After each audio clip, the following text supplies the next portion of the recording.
প্রকৌশল আন্দোলনের আপনি সভাপতি হিসেবে আপনার নাম দেখতে পাচ্ছি এবং আপনি বিভিন্নভাবে আন্দোলন চালিয়ে যাচ্ছেন। প্রকৌশল আন্দোলনে এখন সবশেষ অবস্থা কি? জি, আমাদের প্রকৌশলী অধিকার আন্দোলন আমরা গত ৬ মাস ধরে আ বাংলাদেশে প্রকৌশল খাতে যে বিভিন্ন বৈষম্য, অসামঞ্জস্য রয়েছে সেটা নিয়ে আমরা কাজ করছি অ্যাকচুয়ালি। আ যদি সংক্ষিপ্ত আকারে বলি, গত মুক্তিযুদ্ধের পরে প্রায় ৪০ বছর আ আগে থেকে প্রকৌশল খাতে বিভিন্ন রকম বৈষম্য, সেটা পলিসিগত অসামঞ্জস্যতার কারণে হতে পারে, অথবা একটি গ্রুপের, একটা সিন্ডিকেটের আ উম আ একটা সুদূর প্রসারী প্ল্যানের কারণে প্রকৌশল খাতে বিভিন্ন বৈষম্য এবং অসামঞ্জস্য তৈরি হয়েছে। বর্তমানে আমরা গত ৬ মাস ধরে আমরা বিভিন্ন প্রতিষ্ঠানে চিফ ইঞ্জিনিয়ার, এমডিদের সাথে কথা বলেছি। সেসব প্রতিষ্ঠানের যে অসঙ্গতি আমাদের কাছে এসেছে, এটা নিয়ে আমরা কাজ করেছি। তাদের সাথে আমরা বসেছি, তাদের সাথে আলোচনা করেছি। আমরা আস্তে, আস্তে অদ্ভুত ধরনের প্রবলেম পেয়েছি বিভিন্ন প্রতিষ্ঠানে। যেমন হ্যাঁ, ধরেন চলতি দায়িত্ব, ভারপ্রাপ্ত দায়িত্বের একটা কলাকৌশল। এরপরে ধরেন ১০ম গ্রেড ভিত্তিক যে অসামঞ্জস্যতা, এনক্যাডারমেন্ট সংক্রান্ত একটা প্রবলেম রয়েছে। এছাড়া ধরেন সিনিয়রিটির একটা ইস্যু রয়েছে। এছাড়া বিভিন্ন জায়গায় সিন্ডিকেটের মাধ্যমে জুনিয়র হয়েও সিনিয়রদের আগে প্রমোশন নেওয়ার একটা টেনডেন্সি রয়েছে। ফলে দেশের মেধাবী যারা, মানে যাদেরকে আমরা দেশের মেধাবী বলি, প্রকৌশল যারা হতে চায়, তারা বাংলাদেশে অনেকগুলো প্রতিষ্ঠানের মধ্যে তৈরি হয়েছে। তারা পড়ালেখা শেষ করে বাংলাদেশের কিন্তু কাজে খুব একটা আসছে না। ফলে আমরা এটা নিয়ে ড্রাইভ দেওয়া শুরু করি এবং আমরা বিভিন্ন ক্যাম্পাসে সচেতনতা তৈরি করি এবং আমরা সরকারের দৃষ্টি আকর্ষণ করি। সরকার অনেকদিন ধরে আমাদের কথা শুনছিল না, যেভাবে দৃষ্টি দেওয়া উচিত। ফাইনালি আমাদের ছেলেপেলে, এবং গত ৩ দিন আগে রংপুরের যে ইনসিডেন্ট, আ ডেথ থ্রেটের যে, আমাদের বুয়েটের ছাত্র রোকনকে ডেথ থ্রেট দেওয়া হয়েছিল, সেখানকার যে ইনসিডেন্ট, এরপরে এটা আরো আপরাইজ করে। বিশেষত বুয়েট যখন লিডারশিপটা গ্রহণ করে, তখন এটা আরো ম্যাসিভ আকারে দেশে ছড়িয়ে পড়ে। বর্তমানে আমরা একটা জিনিস, ২-৩ টা জিনিস আমরা অ্যাচিভ করেছি। ১ নম্বরে জনগণ এখন কিছুটা জানছে আন্দোলন সম্পর্কে। সরকার এটাতে কর্ণপাত করেছে। সরকার আমাদের কাছ থেকে ডকুমেন্ট, ডেটা নিয়ে এগুলো স্টাডি করছে। কিছু, কিছু ক্ষেত্রে তারাও অ্যাস্টোনিশড যে what is happening in the system. তো এটাতে তারা কাজ করার অঙ্গীকার করেছে। নতুন একটা কমিটি গঠন হয়েছে। যদিও গত পরশুদিন আমাদের বুয়েটের ছাত্রদের উপরে যে আ আক্রমণ হয়েছে ফ্রম পুলিশ, সেটা ন্যাক্কারজনক। আমাদের ৫০ এর বেশি ছাত্ররা আহত হয়েছেন এবং স্পেশালি একজন ছাত্রের অবস্থা খুবই গুরুতর। এখনো সে নিবিড় তত্ত্বাবধানে রয়েছে। হয়তো আল্লাহ চাহেন তো সে সুস্থ হবে। বাট ওইটা আমাদের জন্য একটা কলঙ্কজনক কাহিনী হয়ে থাকবে। পুলিশ যেভাবে আমাদের উপর আক্রমণ করেছে। এখন সর্বশেষ সরকারের আ আমরা সরকারের সহায়তা করতে চাই। আ আমরা দেশে আনস্টেবিলিটি ক্রিয়েট করতে চাই না। আপনারা খেয়াল করবেন, ৬ মাস ধরে আমরা কাজ করছি, কিন্তু কোনো ধরনের কিন্তু রাস্তা ব্লকের থেকে কোনো কর্মসূচি আমরা দেইনি। আমরা ক্যাম্পাসে বড়, বড় সমাবেশ করেছি, মানববন্ধন করেছি, মিছিল করেছি। কিন্তু আমরা বাহিরে কিন্তু কমই এসেছি। যখন আমরা দেয়ালে পিঠ থেকে গেছে যে না, সরকার ইজ নট হিয়ারিং, তখন আমাদেরকে কিন্তু শাহবাগে আসতে হয়েছে। এবং আমরা ১ম ২ দিন বুয়েট, ১ম ৩ দিন রাতের বেলা মিছিল করেছি। ১১টার পরে, ১২টায়, ১টায় যমুনার মুখোমুখি গেছে, প্রশাসন ফিরিয়ে দিয়েছে। তো প্রশাসন যখন ফিরিয়ে দিয়েছে এবং কমিটমেন্ট করেছে যে না, আপনাদেরকে পরের দিন আমরা সচিবালয়ে সাক্ষাৎ করিয়ে দেব আপনাদের সচিব এবং উপদেষ্টাদের সাথে। সেক্ষেত্রে আমরা গিয়েছি, সেখানে আমরা প্রপার রেসপন্স পাইনি। এরপরে কিন্তু আবার আমাদেরকে শাহবাগে আসতে হয়েছে এবং শাহবাগে আমরা আল্টিমেটামও দিয়েছি সেভারাল টাইম, এবং সরকার থেকে কিন্তু কর্ণপাত করেনি। মিনিমাম সহযোগিতাটাও আমরা পাইনি। আমরা অবাক হয়েছি। ফাইনালি আমরা কিন্তু যমুনার সামনে গিয়ে অবস্থান করতে চাইছি। সেখানে যেটা হয়েছে, যখন আমাদের আগে সচিবালয়ে যাওয়ার কথা ছিল, আমরা ইনস্ট্যান্ট কিছু সিনারিও এনালাইসিস করে আমরা যমুনার দিকে গিয়েছি। আমরা ওখানে অবস্থান করতে চেয়েছি ৩টা পর্যন্ত।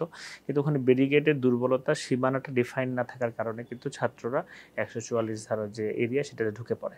ঢোকার পরে ইমিডিয়েটলি কিন্তু আমরা সেখানে বসার জন্য প্রস্তুতি নেই। কিন্তু পুলিশ থেকে আমরা আগ্রাসী একটা মনোভাব দেখতে পাই, যেটা শুধুমাত্র কন্টিনেন্টালের সামনে নয়, সেটা এবং শাহবাগ পর্যন্ত কিন্তু তারা বিভিন্নভাবে আমাদেরকে অ্যাটাক করেছে। আমরা বারবার তাদেরকে বোঝানোর পরও।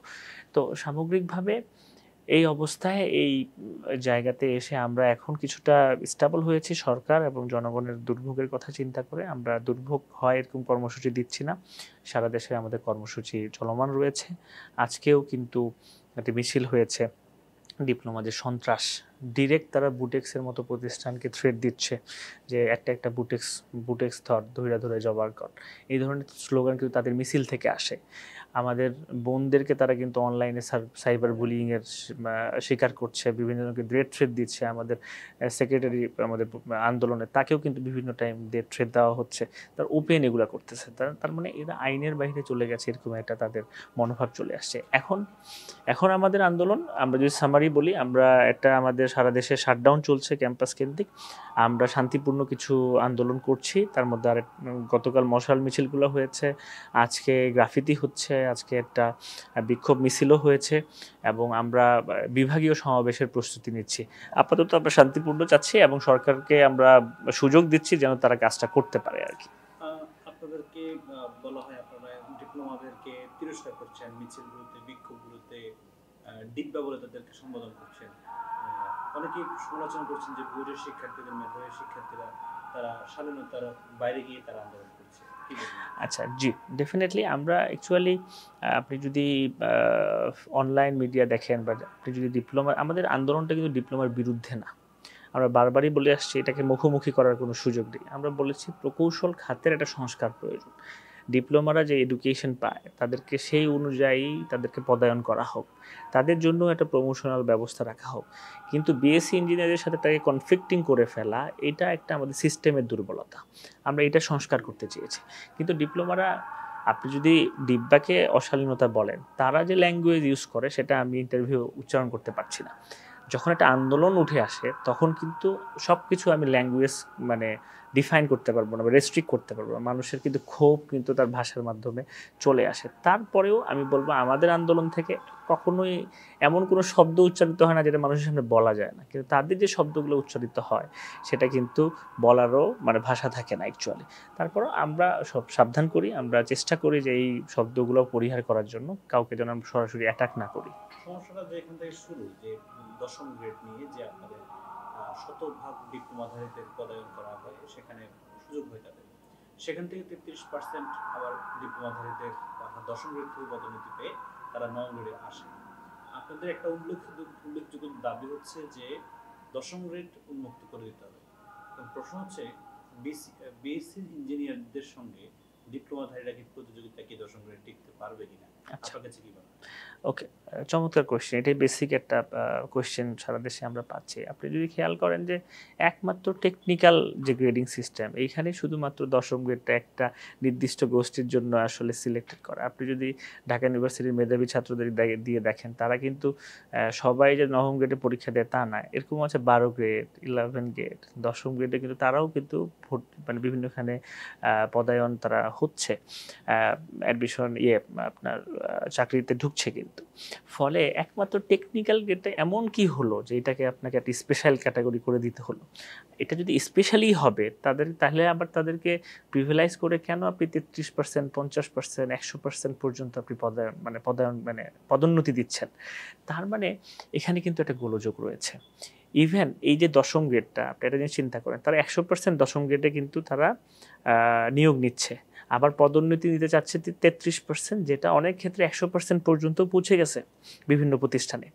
এরকম আমাদের প্রতিষ্ঠানে লিস্ট আছে যেখানে পদায়ন হবে 100%, যদি পদায়নের কেউ না থাকে তাহলে নিয়োগ হবে, এরকম প্রতিষ্ঠানের লিস্ট কিন্তু আছে। তার ভয়ঙ্কর একটা ব্যাপার। তার মানে ওইসব প্রতিষ্ঠানে কিন্তু নবম গ্রেডে কেউ ঢুকতেই পারবে না ওই পদে। তো যেমন এটা আপনার নারায়ণগঞ্জ সিটি কর্পোরেশনে আমাদের কাছে ডেটা আছে, এরকম 20টা প্রতিষ্ঠানের নাম আমরা আপনাকে দিতে পারবো। তাহলে দেখেন, আবার পিছনের গ্রেড থেকে কেউ কিন্তু দশম গ্রেডে পদোন্নতি পায় না, 11 থেকে পাচ্ছে না, 12 থেকে পাচ্ছে না, আরো পিছন থেকে। আপনি কিছুদিন আগে এটা আপনাদের কাছে উদাহরণ আছে, ক্রাফট ইঞ্জিনিয়ারদের কথা বলা হয়েছে, সেখানে তারা কোর্টের মাধ্যমে কিন্তু আদালতের রায় নিয়ে আসেও কিন্তু তারা পদোন্নতিটা নিতে পারেনি দশম গ্রেডে।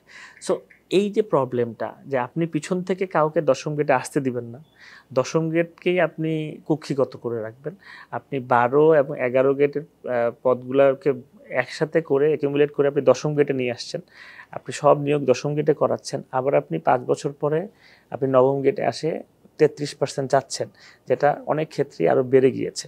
আপনি চলতি দায়িত্ব নেবেন, আপনি ভারপ্রাপ্ত দায়িত্ব নেবেন, নিয়ে আপনি পুরো সিস্টেমটাকে একটু কলাপস করে ফেলতেছেন। তো এইটাতে যে সকল ডিপ্লোমারা জড়িত তা না। ডিপ্লোমাদের সংখ্যা তো ধরেন আনঅফিসিয়ালি তারা বলে 8 লাখ। ফলে ম্যাক্সিমাম ডিপ্লোমাই কিন্তু বেসরকারি খাতে, বেসরকারি সেক্টরে যে সাফার করছে তাদের ওয়েজেস নিয়ে, তাদের পরিশ্রম নিয়ে। একটা সিন্ডিকেট আছে যারা সরকারি চাকরিতে এসে এই জায়গাগুলো দখল করে জিনিসটাকে নষ্ট করতেছে আর কি। তাহলে এখন আপনারা কি চান? মানে অনেকে আমরা একটা বিষয় আপনারা বলেন যে ডিপ্লোমাধারীদের দৌরাত্ম অনেক বেশি। আপনারা বলছেন যে তারা সিন্ডিকেট তৈরি করেছে এমনভাবে যেখানে বিএসসি ইঞ্জিনিয়াররা কোনো ধরনের সুযোগ পাচ্ছেন না। মানে এই সিন্ডিকেটটা আসলে মানে তৈরি হলো কিভাবে? সিন্ডিকেটগুলো কোথায় কোথায় আপনারা পেয়েছেন? বা এই সিন্ডিকেটের মানে নেতৃত্বে আসলে কার?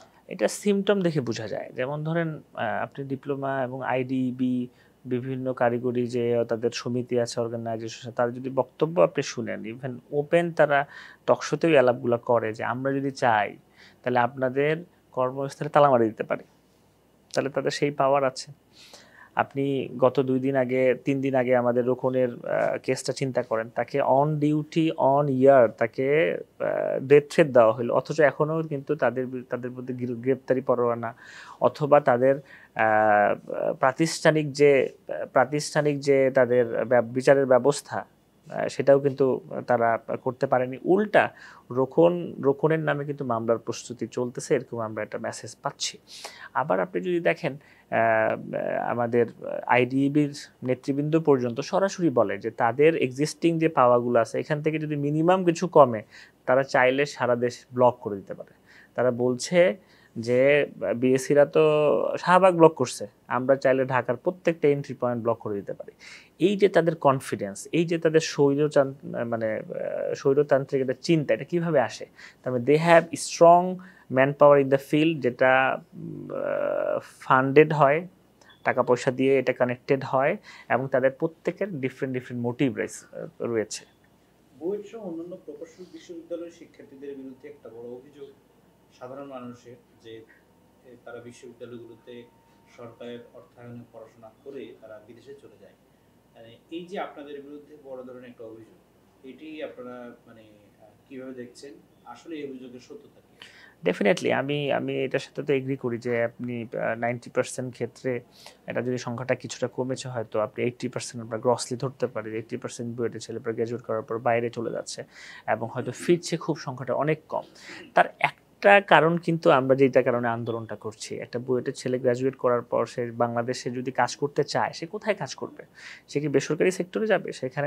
সেখানে স্যালারি স্ট্রাকচার নিয়ে প্রবলেম, সেখানে আপনার ওয়ার্ক লাইফ ব্যালেন্স নিয়ে প্রবলেম, সেখানে ওয়েজেস সমস্যা রয়েছে, সেখানে সিকিউরিটি সমস্যা রয়েছে, জব সিকিউরিটি।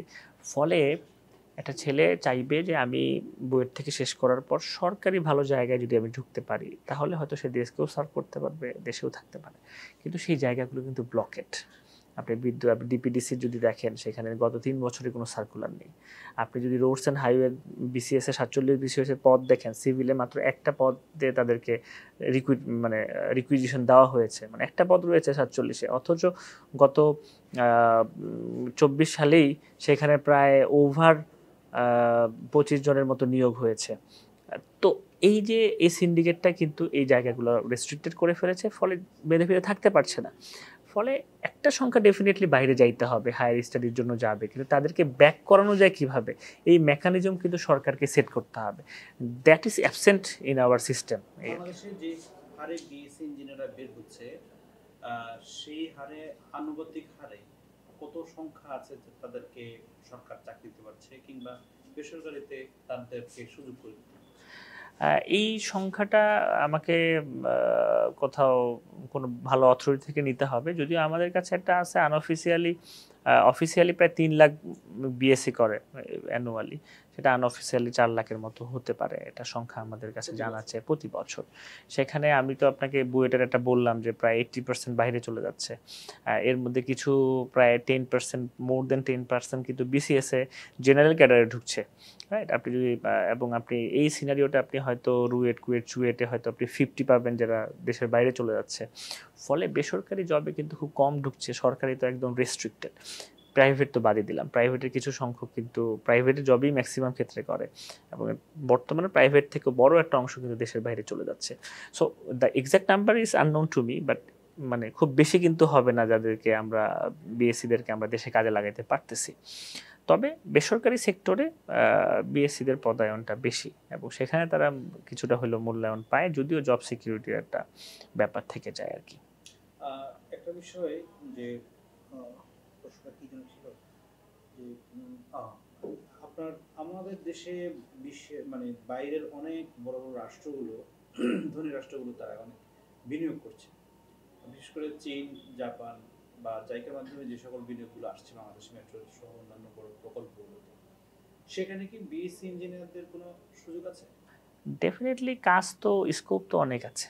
বাহির থেকে আপনি পদ্মা সেতু যদি দেখেন, সেখানে বুয়েটিয়ানদের একটা strong team, Jamilur Reza Chowdhury sir সহ একটা স্ট্রং টিম কিন্তু এখানে ভূমিকা পালন করেছে পদ্মা সেতুতে। আপনি মেট্রো রেলে আপনি চিন্তা করতে পারেন, হাতির ঝিলের মতো বড় প্রজেক্ট যেটা বাংলাদেশের মাইলস্টোন প্রজেক্ট আপনি যদি বলেন, সেটারও লিড করেছে কিন্তু বুয়েটিয়ান।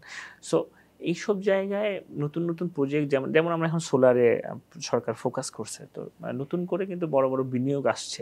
সেখানে যদি সরকার কিছু পলিসি ঠিক করে যে না, বাইরের বিনিয়োগ বা বাইরের কোম্পানি এসে কাজ করলেও সেখানে আমাদের দেশীয় যে মেধাবীরা আছে তাদের জন্য কাজের সুযোগ করে দিতে হবে, এটা যদি কম্পালসারি কিছু পলিসি এখানে মেক করা যায়, তাহলে কিন্তু আরও তা আমাদের মেধার ইউটিলাইজেশনটা বাড়বে, ছেলে পেলে দেশেও থাকতে চাবে। এই পরিস্থিতিগুলোতে আসলে কেমন সিস্টেম, যেমন আমরা এরকম কি আছে এরকম কোন প্রকল্পে যে বাইরের দেশে থেকে যারা যে সকল বিনিয়োগ এখানে হচ্ছে তাদেরকে সেই দেশের ইঞ্জিনিয়ারই এখানে যোগ করে, এরকম কোন পরিস্থিতি? এটা প্রজেক্ট টু প্রজেক্ট মানে ডিফার করে, যেমন রূপপুরে একরকম, রামপালে ধরেন একরকম এখানে পলিসি রয়েছে। আমরা সরকারি, আমরা ধরেন মেট্রো রেলের কাজ হচ্ছে এখানে, আমাদের মানে সরকারের কিছু স্কোপ আছে, আবার জাইকা থেকে কিছু আপনার পলিসি আছে, আবার জাইকা তো ফান্ডিং করতেছে, এবং এখানে যে বিদেশি কোম্পানি এখানে কাজ করবে, সেটা জাপান থেকে হোক আর চীন থেকে হোক, ওদের তো কিছু আবার পলিসি থাকবে। সো এখানে কম্বাইনলি হয়, এখানে কোনো ডিফাইন কোনো প্রজেক্ট টু প্রজেক্ট ডিফার করে অ্যাজ ফার আই নো আর কি। আর এখানে সুযোগটা আছে, কিন্তু প্রবলেমটা হচ্ছে এখানে খুব ধরেন একটা প্রজেক্ট শেষ হয়ে গেল কোনো একটা কারণে, বা অন অন প্রজেক্ট বেসিস কিন্তু অনেকগুলো জব থাকে, আবার সেটা শেষ হয়ে গেলে তাদেরকে আপনি কীভাবে এখানে রিটেইন করবেন, এটাও কিন্তু একটা থিঙ্কিংয়ের ব্যাপার আছে।